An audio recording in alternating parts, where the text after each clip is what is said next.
You need one of these to survive. For crabbing. Find a fish on the beach. I mean, do you want that? You can take it for crabbing. Anyway, as it was, it's something that's occurred to me while we're on the subject of building bridges between different folk in the world and one's childhood, early memories, is what I have in common with the narcissist. And it could be a fishy theme. Maybe you ordered tagine in a restaurant and in a split second somebody looked at you in a sly way and he was the restaurateur. I should have said something else instead of that. I should have said salmon en croûte to mask his identity. But when you feel singled out, and then it suddenly stays with you, that feeling that you didn't do anything wrong, but someone wanted to have a go at you just with a gesture and a look. And this sort of thing happens again and again. The Spartan life coach likens it to, maybe I shouldn't give away his product material, to something, well, I won't say the example then, something that shouldn't bother you at all, but it happens. Your reaction to it shouldn't be like it bothers you, because then you're giving that person too much credit, when in actual fact they're just somebody who has narcissistic, toxic personality traits, and they can't help it if you happen to be there and they say something like that to you.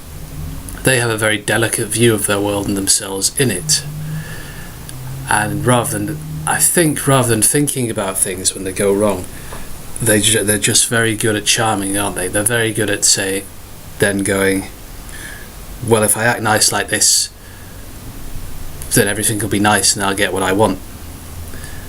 Not a bad thing if you're a restaurateur or in other service roles. Oh well, I don't have to look like I'm mad anymore. It was only then, when I wanted to be mad with that nice bright person, that I'd show myself.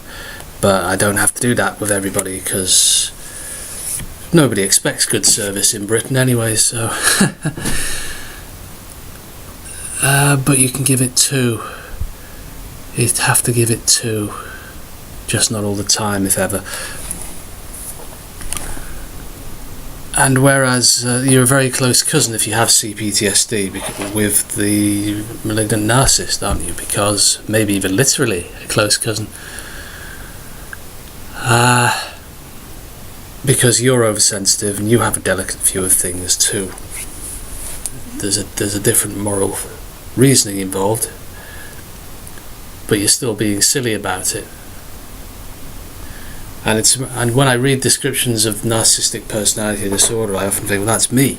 And maybe it's me at worst, but it's not really me. But it's this thing, it's an almost cognitive dissonant thing, where you don't know for certain who you are still, even with expert opinion being given to you.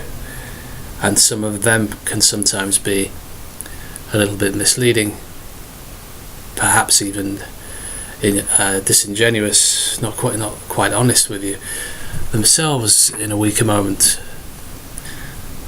But this thing just keep coming back to this in my life. Like over the last 2 or so years, when I've started to understand this. But you don't get closure on it very easily. Someone said, I think people with CPTSD often wonder, but I think I'm the bad one. And that's how they use your own shame against you, don't they? But they won't be the ones lying awake thinking about it like you do.